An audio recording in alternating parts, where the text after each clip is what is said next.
Patna high court computer operator cum typist aspirants mock test 5 में आपका स्वागत है। Let us get started. Select the most appropriate synonyms of the following words. निम्नलिखित शब्दों के जो विकल्प दिए हुए हैं, इन विकल्पों में से समानार्थक खोजना है। स्पॉन्टेनस, स्वतः, प्राकृतिक रूप से। अट्रैक्टिव मीन्स आकर्षक। एग्जॉस्टिव मीन्स समूचा, थका देने वाला। एक्विजिटिव मीन्स प्राप्त करने। इंस्टिंक्टिव होगा नेचुरली, स्वतः। C is the correct answer choice. Next one is copious. Copious means बड़ी मात्रा में। डुप्लीकेट आप जानते ही हैं, एक दूसरी कॉपी, प्रतिलिपि, जेरॉक्स भी वही हुआ करता है। इमिटेटिव, नकल करते हुए। एम्पल, पर्याप्त। कोपियस, एम्पल, पर्याप्त, अधिक मात्रा में।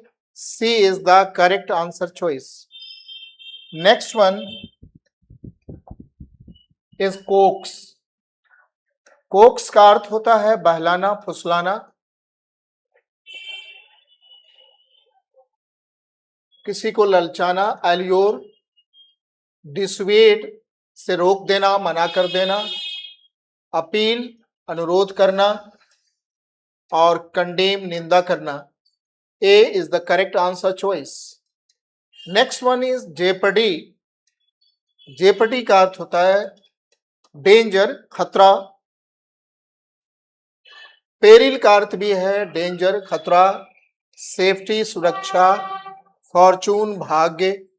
डेस्टिनी, भाग्य। A is the correct answer choice. Jeopardy means peril. Next one, select the most appropriate antonym. इन शब्दों का विपरीतार्थक खोजना है आपको। हेफ्टी, बड़ी मात्रा में, बहुत अधिक। जेनरस, उदार। स्लाइट, हल्का, थोड़ा सा। लिबरल, उदार। और इवल, बुराई।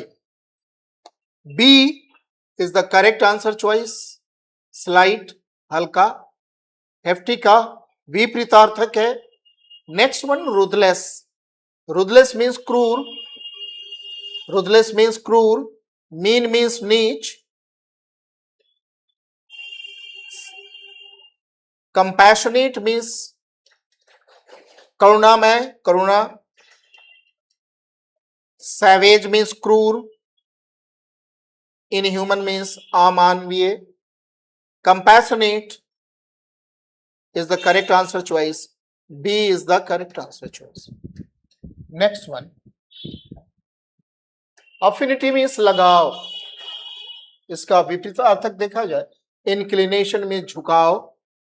अफिनिटी से नजदीक है।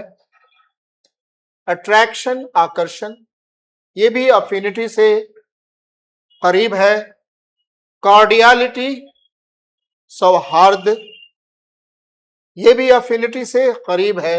अवर्जन, नफरत, घृणा। D is the correct answer choice. Next, augment. Augment का अर्थ है बढ़ा देना, विस्तार करना। एक्सटेंड का अर्थ है विस्तार करना। डिमिनिश का अर्थ है कम करना। एक्सपैंड का अर्थ है फैलाना। स्प्रेड का अर्थ है फैलाना। डिमिनिश, कम करना। B is the correct answer choice. Next, select the most appropriate meaning of the underlined idioms in the given sentences. A square deal, एक ऐसा समझौता जो दोनों पक्षों के लिए अच्छा हो से स्क्वायर डील कहते हैं। और डिजॉनेस्ट ट्रांजैक्शन गलत, बेईमानी वाला लेन देन। अ नाइस डेकोरेशन, यहां डेकोरेशन की कोई बात नहीं है। एन अनफेयर अग्रीमेंट नहीं, फेयर एग्रीमेंट को कहते हैं, ये सही नहीं है। Fair agreement, D is the correct answer choice, D. Next one donkey's years का होता है बहुत लंबे समय से, a very long time, this one is the correct answer choice. A stupid argument गलत, अ वेरी शॉर्ट स्पैन बहुत कम अवधि गलत, फ्यूटाइल एफर्ट गलत प्रयास गलत, A is the correct answer choice. Next one a storm in a tea cup, इसका अर्थ होता है कि किसी बात का बतंगड़ बनाना, इसे हम कह सकते हैं। डिस अरेंजिंग कटलरी कोई संबंध नहीं है बर्तनों से इसका। A sudden storm during tea time कोई संबंध नहीं। अननेसेसरी टेंशन अनावश्यक तनाव नहीं। Lot of fuss that will soon be forgotten, this is the correct answer choice. Next one bold from the blue means अचानक अगर कोई कार्य हो तो उसे बोल्ड फ्रॉम द ब्लू कहते हैं, जो सामान्यतः शॉकिंग होता है। टू रिसीव अनएक्सपेक्टेड न्यूज,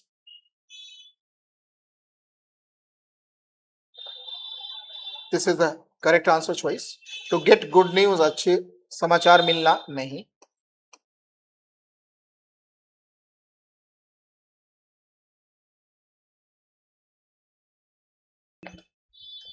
खबर सुनना, this one is the correct answer. Next, out of the given alternatives, choose the one which can be substituted for the given words or sentence.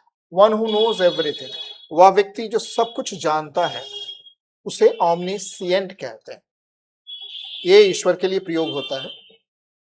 सर्वशक्तिशाली होता है उसे omnipotent कहते हैं, जो हर जगह उपस्थित है omnipresent कहते हैं, जो सब कुछ खाता है उसे omnivorous कहते हैं।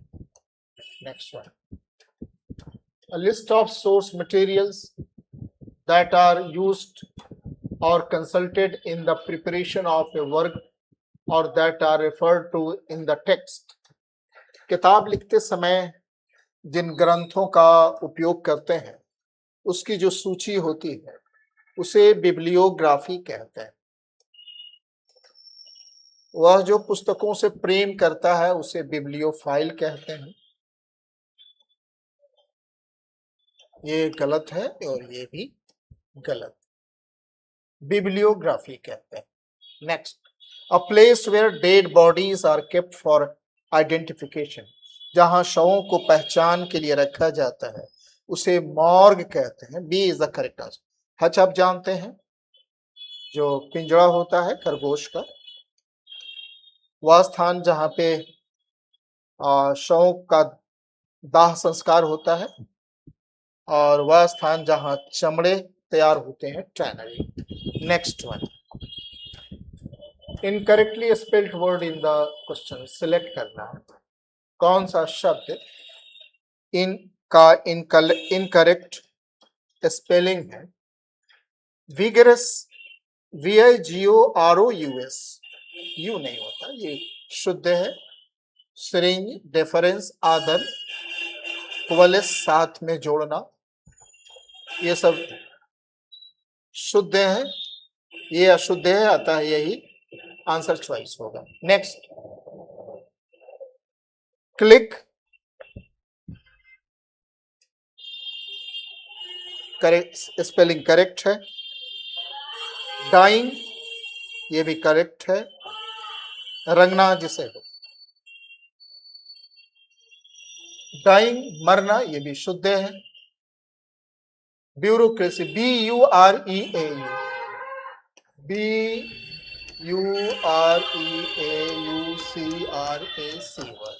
ब्यूरोक्रेसी ये गलत है, आपको गलत खोजना है, अतः बी करेक्ट आंसर चॉइस है। नेक्स्ट, हैरेसमेंट शुद्ध है, एम्बैरेसमेंट शुद्ध है, एवलांचे यानी बर्फ का खिसकना ये भी शुद्ध है। राइचस, RIGST TEOUS, राइचस, सही मार्ग पर चलने वाला। She is the correct answer choice. Next one, identify the segment in which contains a grammatical error, आपको पूछना है। The climate of Kashmir is definitely better than the climate of Darjeeling. दो climate में तुलना हो रही है, एक जगह आपने यहाँ नाउन का प्रयोग कर लिया, अतः आपके लिए आवश्यक है कि पुनः इसको नहीं लिखें, इसके स्थान पर आप, क्योंकि सिंगुलर है, दैट का प्रयोग करें। Better than the climate of Darjeeling के स्थान पर दैट ऑफ का प्रयोग करें, that of Darjeeling. Next one, mean taste a little. शब्द टेस्ट जो है ये स्टेट सेंस वर्ब कहते हैं, जिसमें सेंस ऑर्गन का प्रयोग आप करते हैं, जैसे स्मेल है, टेस्ट है इत्यादि। ऐसे शब्दों में के बाद जब आपको कोई शब्द लिखना हो तो आप सामान्यतः हम वर्ब के बाद एडवर्ब का प्रयोग करते हैं, लेकिन इनके बाद एडवर्ब का नहीं प्रयोग करके एडजेक्टिव का प्रयोग होता है। बिटरली के स्थान पे बीटर लिखना होगा। Neem taste a little bitter but is very useful for health. But is bitterly के स्थान पर बीटर होगा।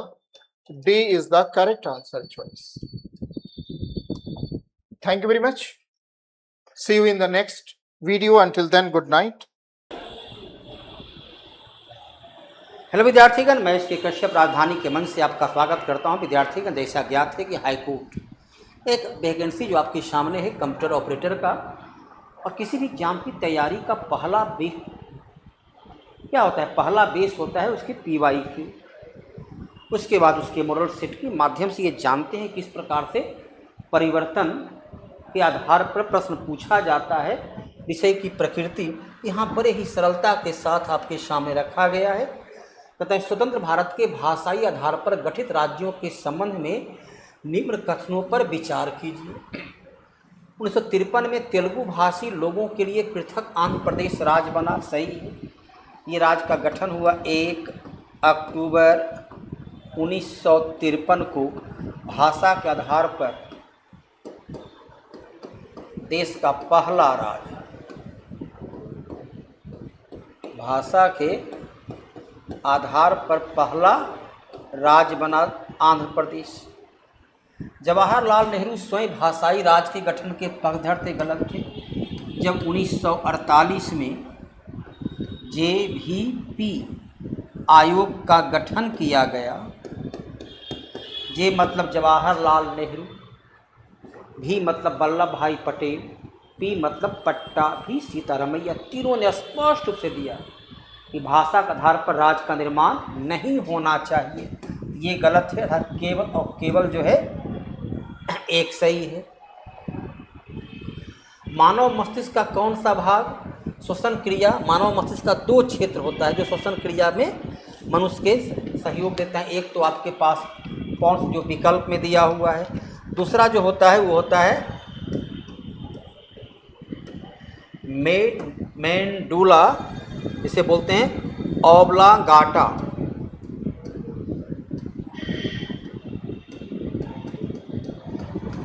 ये 2 होता है। ये वहाँ उत्तर आपका पॉन्स है। बॉर्न कन्वेंशन किससे जुड़ा होता था? तो वन्य जीव के प्रवासी प्रजाति के संरक्षण। प्रवासी जो एक जगह से, जिसे आप पढ़ते हैं ना कि साइबेरिया से बिहार के कांवड़ झील तक, और बड़े पैमाने पर राजस्थान के भरतपुर केवलादेव पक्षी अभ्यारण्य में हजारों की संख्या में वो पक्षी आते हैं। इलाहाबाद संगम तट पर यूरोप से हजारों की संख्या में पक्षी आते हैं, तो उसका जो प्रवास हो निष्कंटक हो, उसका शिकार नहीं हो सके, उसके लिए बॉन कन्वेंशन किया गया था प्रवासी पक्षी के लिए। और ये कन्वेंशन कब हुआ था? तो 1979 में हुआ था, अर्थात 20 नवंबर। बहिंद की लड़ाई महमूद गजनबी के साथ ये 1008-1009 के बीच जो है महमूद गजनबी और आनंदपाल अर्थात हिंदू शाही वंश का शासक के जयपाल के विरुद्ध जो युद्ध हुआ था वो था 1001 ईस्वी में जयपाल के विरुद्ध हुआ था। मोहम्मद गौरी और जयपाल के बीच कोई युद्ध हुआ नहीं है। महमूद गजनबी और गौरी दे दिया है। महमूद गजनबी और आनंदपाल के बीच युद्ध हुआ था। ये युद्ध हुआ था 1000 और मोहम्मद गौरी का तो पहला जो आक्रमण हुआ है ये तो 1175 में पहला आक्रमण इसने मुल्तान पर किया था। महमूद गजनबी से युद्ध किसका होता है? पृथ्वीराज चौहान का। महमूद गजनबी से युद्ध लड़ता है जयचंद, पृथ्वीराज चौहान, जैसे इतिहास के पन्नों पर तराइन का प्रथम, तराइन का द्वितीय एवं चंदावर का युद्ध के नाम से जाना जाता है। अंतर्राज्यीय संबंध के संदर्भ में कौन सा कथन असत्य है? भारतीय संविधान में अंतर्राज्यीय संबंध के लिए अलग से कोई भाग अथवा अध्याय नहीं है। सही है, अलग से भाग नहीं है। संविधान का भाग 9 में अनुच्छेद 263 शामिल है। भाग 9 में क्या है? भाग 9 तो 243 ए से लेकर ओ तक है। अनुच्छेद 263 ये भाग 11 के आता है, अर्थात ये लाइन गलत है। 263 नहीं, जल विवाद संबंधी उपबंध को प्रावधान करता है। जल विवाद का प्रावधान नहीं करता है। उसके लिए तो अलग से न्यायाधिकरण का गठन होता है। जल विवाद संबंधी प्रावधान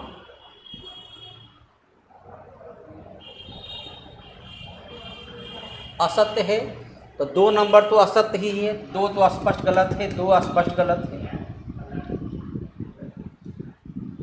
कथन असत्य है। अच्छा, वही पूछ रहे, असत्य पूछ रहा है। ये सही है, ये भी सही, अर्थात केवल 2 नंबर जो है असत्य है। संप्राय मैदान जो है नदी के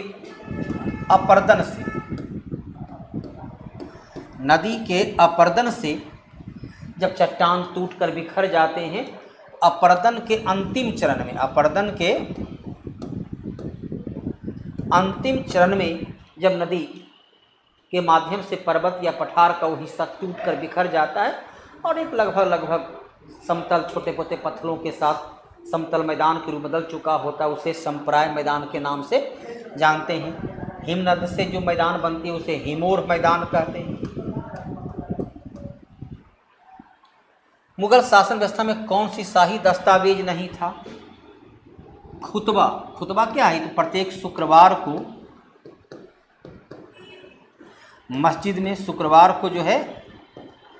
मस्जिद में जो नमाज अदा की जाती थी और नमाज के बाद उपदेश जो देते थे उसे बोलते हैं खुतबा। सनद मुगल राजकुमार के द्वारा जो आदेश दी जाती थी, फरमान मुगल बादशाह, निशान जो है कुछ पत्र पर मोहर तरह की ये शाही फरमान है, उससे जुड़ा होता है। टीपू सुल्तान के संदर्भ में निम्न कथनों पर विचार कीजिए। 1775 में डिंडीगुल में आधुनिक शस्त्रागार का निर्माण टीपू सुल्तान नहीं बल्कि इसका पिता हैदर अली ने फ्रांस की सहायता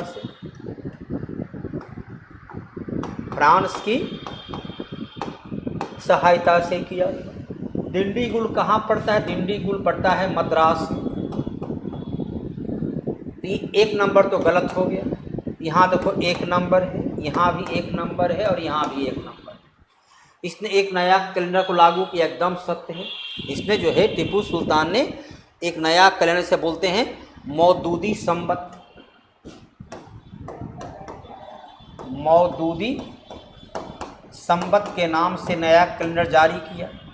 पैदावार का 1/3 यह भू राजस्व के रूप में वसूलता था, अर्थात यहाँ पर 2 और 3 सही है, 1 नंबर और अन गलत है। कौन सी नदी रिफ्ट घाटी या भ्रंशदोनी, रिफ्ट घाटी या भ्रंशदोनी से केवल भारत की नर्मदा, ताप्ती और तीसरा जो है वो है दामोदर। यही मूलतः 3 नदी है जो भ्रंश घाटी से गुजरती है, पर्वतों के बीच के धंसे हुए भाग से गुजरती है। तब यहाँ महानदी नहीं गुजरती है, गोदावरी नहीं। गोदावरी जो है वो दक्षिण भारत की सबसे लंबी नदी है, सबसे लंबी नदी है। 1465 किलोमीटर इसकी लंबाई हो जाती है। महानदी को उड़ीसा का जीवन रेखा, ये नदी निकलती है छत्तीसगढ़ से निकलती है, लेकिन इस नदी को क्या कहते हैं? उड़ीसा का जीवन रेखा।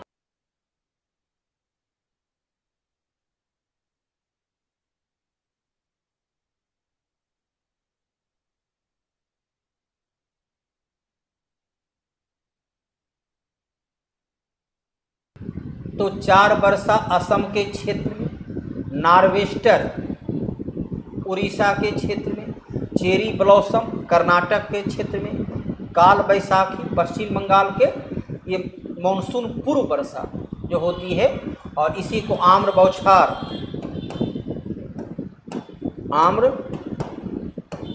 बौछार के नाम से केरल में इसे आम्र बौछार के नाम से जानते हैं। अर्थात 2, 3, 4, 1 आंसर आपका हाजिर हो गया। तो अभी जो मानसून के पूर्व जो वर्षा चल रही है, तो बिहार बंगाल में जो वर्षा होती है काल बैसाखी, उड़ीसा में उसे वैसे बंगाल में ही नार्वेस्टर बोलते हैं। किस जनगणना दशक में लिंगानुपात सबसे अधिक गिरावट दर्ज किया गया? यहाँ तो देखिए थोड़ा सा गलती है, इसे करना है 1961 से 71। 1931 से 41 के बीच जो हमारा लिंगानुपात था, 1931 में लिंगानुपात था 934 और 1941 में वो घटकर हो गया था 930, अर्थात अंतर कितना का आया? 4 का। 1961 से 71 के बीच का जो लिंगानुपात है, तो 1961 में था 941, 71 में हो गया 930, अर्थात अंतर कितना का? 11 का। 1981 में था 933 और 91 में थोड़ा सा 929, अर्थात 4 का आया। 2000 में जो था उसमें भी आया 2001 में फिर 933 और 2011 में 943, अर्थात यहाँ 10 की वृद्धि हो जाती है। तो सबसे ज़्यादा 11 पॉइंट की कमी आती है, वो है 61 से 71 के बीच। निम्न कथनों को विचार कीजिए, दिए कूट की सहायता से उत्तर चुनिए। सदन के नेता के आग्रह, सदन का नेता के आग्रह पर लोकसभा अध्यक्ष अर्थात सदन का नेता कौन होता है? प्रधानमंत्री होता है। तो प्रधानमंत्री के आग्रह पर लोकसभा अध्यक्ष गुप्त बैठक बुला सकते हैं। लोकसभा अध्यक्ष का यह कर्तव्य है गणपूर्ति के अलावा सदन को स्थगित करें। उन्हें सदन को स्थगित करने का अधिकार दिया गया है। तो 1 और 2 जो है दोनों का दोनों सही है। गणपूर्ति क्या होता है? अनुच्छेद 100 कहता है कि संसद की बैठक में कम से कम 1/10 सदस्य का उपस्थित होना चाहिए। यदि इससे कम उपस्थित है तो बैठक को तब तक के लिए स्थगित कर देते हैं जब तक उतना उपलब्ध ना हो जाए। बिहार के किस व्यक्ति को 2003 में बिहार के 3 व्यक्ति को पद्मश्री मिला? कपिल देव प्रसाद, आनंद कुमार, सुभद्रा देवी। मधुबनी पेंटिंग, शिक्षा और ये भी कला से, लेकिन आचार्य चंदना जी को ये पुरस्कार नहीं नवाजा गया था। कौन सा अनुच्छेद? केंद्रीय सतर्कता आयोग। केंद्रीय सतर्कता आयोग जो है यह एक सांविधिक अर्थात वैधानिक संस्था है, संवैधानिक नहीं, इनमें से कोई नहीं। इसका गठन जो है इसका गठन के संस्थानम समिति के सिफारिश पर 1964 में हुआ और 2003 में इसे कानूनी दर्जा, वैधानिक दर्जा दिया गया। अनुच्छेद 263 अंतर राज्यीय परिषद, इसका गठन 1990 में हुआ। 267 आकस्मिक निधि से जुड़ा होता है।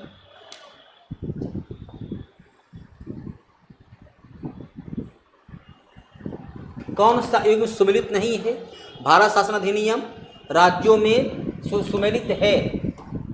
राज्यों में द्विसदनीय व्यवस्थापिका, 6 राज्य में द्विसदनीय व्यवस्थापिका अर्थात विधानसभा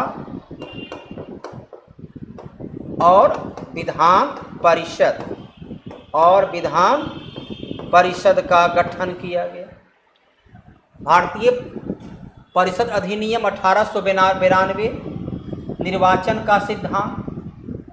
का सिद्धांत को यदि लागू किया गया वो था तो 1919 के अधिनियम के द्वारा। प्रांतीय स्वायत्तता ये आया 1935 के अधिनियम के द्वारा। उत्तरदायी सरकार ये था 1861 के अधिनियम के द्वारा, अर्थात केवल और केवल ए मिला हुआ है। तो यहाँ पर ये सेशन समाप्त होता है ना। अगले दिन पुनः नए सेशन के साथ नए क्वेश्चन का पिटारा लेकर हम लोग उपस्थित होंगे। प्रत्येक दिन जो है सो प्रश्नों को बेहतर सटीकता के साथ, उसे एक्यूरेसी के साथ हल करेंगे और मॉक डिस्कशन का जो है अगले सेट में हम लोग चलिए आगे का विषय होगा। आज की क्लास को विराम देते हैं। धन्यवाद। Good evening aspirant. आज Patna high court mock test 5 का डिस्कशन करवाने जा रहा हूं। ठीक है, 15 क्वेश्चन है, उसी क्वेश्चंस को मैं यहां डिस्कस करूंगा। कंप्यूटर के कंपोनेंट्स ठीक से ऑपरेट हो रहे हैं और कनेक्टेड या सुनिश्चित या करने के लिए कौन सा प्रोसेस चेक करता है? यानी कि जो भी आपका कंपोनेंट है, यानी कि कंप्यूटर के जो कंपोनेंट जो है ना, वो देखना है कि ठीक से वो काम कर रहा है कि नहीं, तो वैसा हो रहा है कि नहीं, तो उस और कनेक्टेड या सुनिश्चित करने के लिए कौन सा प्रोसेस करेगा? तो क्या ये बूटिंग होगा, प्रोसेसिंग होगा, सेविंग होगा? इनमें से कोई नहीं। ये तो बूटिंग होगा ना। जब हमारा सिस्टम बूट करता है तो वहां पे हर एक लेवल पे देखिएगा कि हर एक का चेकिंग, हार्ड डिस्क, रैम, ठीक है, रोम, सब का ये क्या है, एक तरह से सीक्वेंस है। और सबका, even not only that, even your hardware also gets check. ठीक है, कि आपका कीबोर्ड डिटेक्ट हुआ है कि नहीं, लगा हुआ है कि नहीं। तो यही है हमारा बूटिंग। प्रोसेसिंग नहीं है, हमको इससे कोई मतलब नहीं है कि कोई वर्क करवा रहे हैं उसका आउटपुट चाहिए। सेविंग भी नहीं है, ये तो हार्ड डिस्क का है ना। कब करेंगे? जब इसको सेव करेंगे। ठीक है, क्या करेंगे? जब इसको सेव करने जा रहे हैं। ठीक है, तो फाइल सेव होता है ना, तो फाइल सेव को इससे कोई मतलब नहीं है, ये तो अपना एक अंदरूनी काम है। तो इसी कारण से क्या हो जाएगा? बूटिंग हो जाएगा। डैश का उपयोग करते हुए पहले कंप्यूटर प्रोग्राम किए गए थे, यानी कि किसका हम इस्तेमाल किए थे सबसे पहले कंप्यूटर प्रोग्रामिंग के लिए? तो स्वाभाविक है, फर्स्ट जनरेशन में कौन सा लैंग्वेज था? Machine level language. तो यहां पे असेंबली लैंग्वेज तो उसके बाद आया, तो ये नहीं होगा। मशीन लैंग्वेज सबसे पहले आया। सोर्स कोड और ऑब्जेक्ट कोड ये दोनों अलग चीज है। सोर्स कोड क्या है? हमारा हाई लेवल लैंग्वेज है। ऑब्जेक्ट कोड क्या है? Low level language. तो इसी कारण से ये दोनों हमारा गलत हो गया। तो आंसर कौन सा हो गया? मशीन लैंग्वेज हो गया। छोटे एप्लीकेशन प्रोग्राम जो वेब पेज पर चलते हैं और यह सुनिश्चित करते हैं कि फॉर्म ठीक से पूरा हो गया है, या एनिमेशन प्रोवाइडर यस करते हैं, उन्हें क्या करते हैं? यानी कि छोटा एप्लीकेशन प्रोग्राम जो वेब पेज पे चलता है, तो स्वाभाविक है उसको हम लोग कहते हैं एप्लेट। जो छोटा जो एप्लीकेशन होता है जो वेब पेज पे चलते रहता है, उसको हम लोग क्या कहते हैं? एप्लेट कहते हैं। ठीक है, तो फ्लैश मेरा क्या है? ये एक एनिमेटेड है, यानी कि एनिमेशन अगर आपको करना है तो उसके लिए हम लोग फ्लैश का यूज करते हैं। स्पाइडर क्या है? कि रोबोट है। ठीक है, बॉट्स आप कह सकते हैं, रोबोट नहीं बॉट कहिए इसको। इसका क्या काम है? ये वेब क्रॉलर की तरह ये जाता है वेबसाइट में इंफॉर्मेशन सर्च करने के लिए। कुकीज क्या है? कुकीज भी नहीं होगा। कुकीज का मेन काम क्या है? कि हमारा इंफॉर्मेशन स्टोर करना। ठीक है, और वो भी इंपॉर्टेंट इंफॉर्मेशन जैसे यूजर आईडी, पासवर्ड। तो हमारा आंसर क्या हो गया? Applet.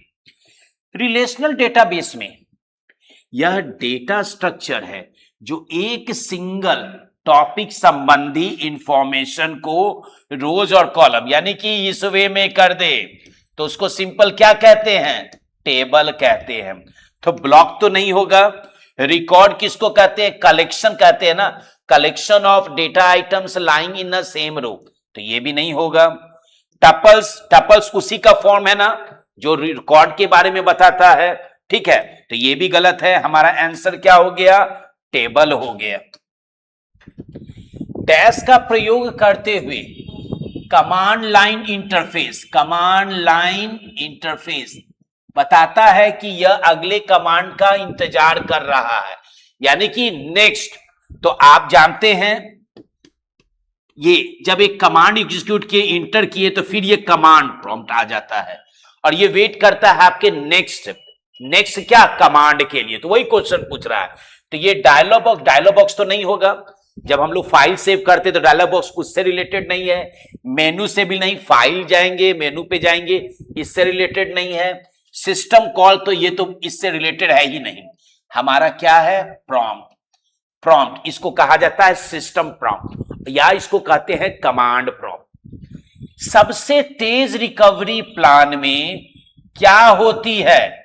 Mirror disk, restore, yes, rerun technique, check point, database. हमारा होता है मिरर डिस्क। सबसे तेज रिकवरी जो प्लान होता है वो हमारा मिरर डिस्क होता है। इसमें क्या होता है? अल्टरनेट कॉपीज ऑटोमेटिकली बनता है। रिस्टोर क्या होता है? कि जब हमको कोई बैकअप लेना है, बात की बात बता रहे हैं, तो वैसा हमारा रिस्टोर होता है। चेक पॉइंट क्या है? कि ये डिफरेंट पॉइंट्स है, आप किसी चेक पॉइंट बनाए हुए हैं तो कहीं से भी हम रोल बैक कर सकते हैं। डेटाबेस चेंज लॉग, ये तो है ही नहीं। तो हमारा आंसर क्या हो गया? मिरर्ड डिस्क हो गया। एप्लीकेशन प्रोग्राम इंटरफेस, एपीआई के बारे में बोल रहा है कि निम्नलिखित में से कौन सा है? ODBC, open database connectivity. ये क्या है? ओडीबीसी क्या है? ओपन डेटाबेस कनेक्टिविटी है। मिडिलवेयर जो डेटाबेस को एक्सेस उपलब्ध नहीं कराता है, मिडिलवेयर जो डेटाबेस को एक्सेस उपलब्ध करवाता है, जेडीबीसी जैसा है। ठीक है, अब यहां पे आप समझिए ओडीबीसी और जेडीबीसी क्या है? एग्जाम्पल्स हुआ एपीआई का, तो हटा दीजिए ये दोनों को। मिडिलवेयर जो डेटाबेस को एक्सेस उपलब्ध कराता है, यही ना एपीआई है। और यहां तो उल्टा लिख दिया कि नहीं कराता, तो नहीं है, करवाता है। एक टेबल 4NF में होता है। यदि हमने 4NF के बारे में पढ़ा है ना, 4NF क्या करता है? रिमूव करता है मल्टी वैल्यूड डिपेंडेंसी को। किसको रिमूव करता है? Multi level. तो यहां पे सभी एट्रीब्यूट प्राइमरी की पर निर्भर हो या एक दूसरे पर निर्भर हो, सभी एट्रीब्यूट्स अनरिलेटेड होते हैं, किसी रो में किसी एंटिटी के बारे में दो या यस अधिक मल्टी वैल्यूड फैक्टर नहीं हो सकते। हमने अभी क्या बताया कि नॉट यानी कि 4NF रिमूव क्या, मल्टी वैल्यूड डिपेंडेंसी, यही चीज है ना। तो इसलिए हमारा आंसर क्या हो जाएगा, यस सी हो जाएगा। मॉडल बनाने की विधि जो प्रस्तावित उत्पाद सेवा या प्रणाली की विशेषताओं को प्रदर्शित करती है कहलाती है क्या। यहां मॉडल लेवल के बारे में हम लोग को पूछा जा रहा है, ठीक है।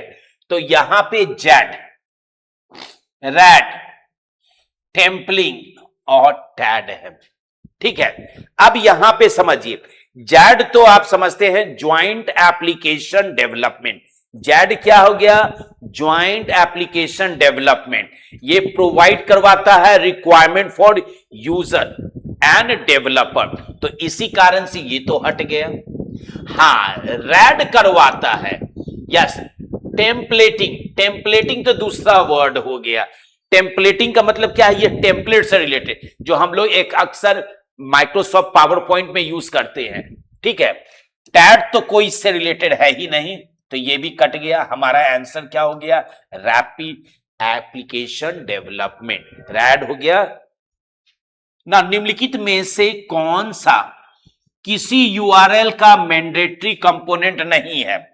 तो देखिए, हम जैसे यूआरएल लिखते हैं, कोई भी यूआरएल जैसे कि https://www.yahoo.com, ठीक है। यही मेरा एक यूआरएल है, ठीक है। अब इसमें हम एक और पार्ट लिख दिए हैं, index.html। रिसोर्स पाथ क्या हो गया, मेरा रिसोर्स पाथ तो यही हो गया ना। अब प्रोटोकॉल क्या हो गया, HTTP हो गया, यस। पोर्ट नंबर, अब यहां पे देखिए कोई मैंडेटरी नहीं है पोर्ट नंबर, क्योंकि जब भी आप इस तरह का प्रोटोकॉल यूज कीजिएगा ना, ऑटोमेटिकली ये क्या पोर्ट नंबर क्या है, ऑटोमेटिकली डिफॉल्ट पोर्ट को ले लेता है, ठीक है। ब्राउजर क्या करता है, ऑटोमेटिकली डिफॉल्ट पोर्ट को ले लेता है। तो इसी कारण से हमारा पोर्ट नंबर है, ठीक है, इसका जरूरत नहीं है। इनमें से कोई नहीं तो आंसर तो हमको मिल ही गया। निम्नलिखित के प्रयोग से अपने आंकड़ों में सूचना का एक्स्ट्रापोलेट करने के लिए डीबीएमएस आपको अनुमति देता है। यानी कि जब हम एसक्यूएल में एक्सट्रैक्शन करते हैं तो उसमें क्या यूज करते हैं, क्वेरी लैंग्वेज, टेबल जनरेटर। ये टेबल जनरेटर नहीं है, ये जनरेट करता है टेबल को। रिपोर्ट जनरेटर रिपोर्ट जनरेट करता है, ये भी नहीं हो गया। विजार्ड क्या है, 1 by 1, ये क्या हो गया आपका एक क्या हो गया, विंडो जो अपने आप में लिंक होता है, नेक्स्ट नेक्स्ट नेक्स्ट, तो ये भी नहीं हो गया। हमारा क्या है एक्सट्रैक्शन, वो है क्वेरी लैंग्वेज। डैश में बटन और मेनू होते हैं जो सामान्यतः प्रयुक्त कमांडो को क्विक एक्सेस उपलब्ध कराता है। तो कहां आपको मिलेगा बटन, ठीक है, तो स्वाभाविक है टूल बार में मिलेगा कि मेनू बार। मेनू बार में तो मिलेगा नहीं बटन, विंडो में मिलेगा नहीं, फाइंड में नहीं, फाइंड तो सर्च करता है, हमको कहां मिलेगा, टूल बार में। चाहे वो स्टैंडर्ड टूल बार हो, चाहे वो फॉर्मेटिंग टूल बार हो। कंप्यूटर बंद हो जाने पर किसका कंटेंट्स लॉस हो जाता है, इनपुट तो मेरा डिवाइस के बारे में बोल रहा है, तो इसको कंटेंट से कोई मतलब नहीं है, आउटपुट को भी नहीं। मेमोरी यानी कि मेमोरी में, यानी कि रैम में पड़ा हुआ डेटा जो ही कंप्यूटर ऑफ कीजिएगा उड़ जाएगा। तो हमारा आंसर हो गया मेमोरी। इंस्ट्रक्शन की सीरीज जो कंप्यूटर में एक या अधिक पर्टिकुलर टास्क परफॉर्म करने के लिए, यानी कि हमसे क्या पूछ रहा है, सेट ऑफ इंस्ट्रक्शन। तो सेट ऑफ इंस्ट्रक्शन का क्या नाम है, program. What is that, program. तो यहां पे wide, yes, activation, wide activation तो होगा नहीं, डेटाबेस भी नहीं होगा। डेटाबेस हमारा क्या हो गया, यह डेटा संग्रह करने के लिए, ठीक है।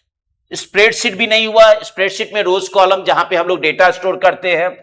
प्रोग्राम, प्रोग्राम आपका सही है, क्योंकि प्रोग्राम का डेफिनेशन ही कहता है सेट ऑफ इंस्ट्रक्शंस।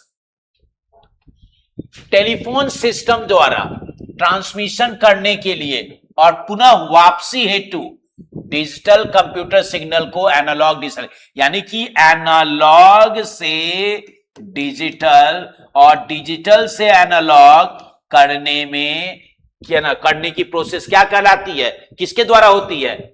मॉडेम के द्वारा, मॉनिटर के द्वारा, डिजिटल कैमरा फोटो के लिए है, स्कैनर हमारे इमेज को यानी कि फिजिकल इमेज को डिजिटल में कन्वर्ट करने के लिए, मॉनिटर क्या है? आउटपुट डिस्प्ले करने के लिए। मॉडेम यही एक डिवाइस है जिसके द्वारा हम एनालॉग को डिजिटल और डिजिटल को एनालॉग में कन्वर्ट कर सकते हैं। तो I hope this 15 questions you have understood very nicely in this series, that is test 5.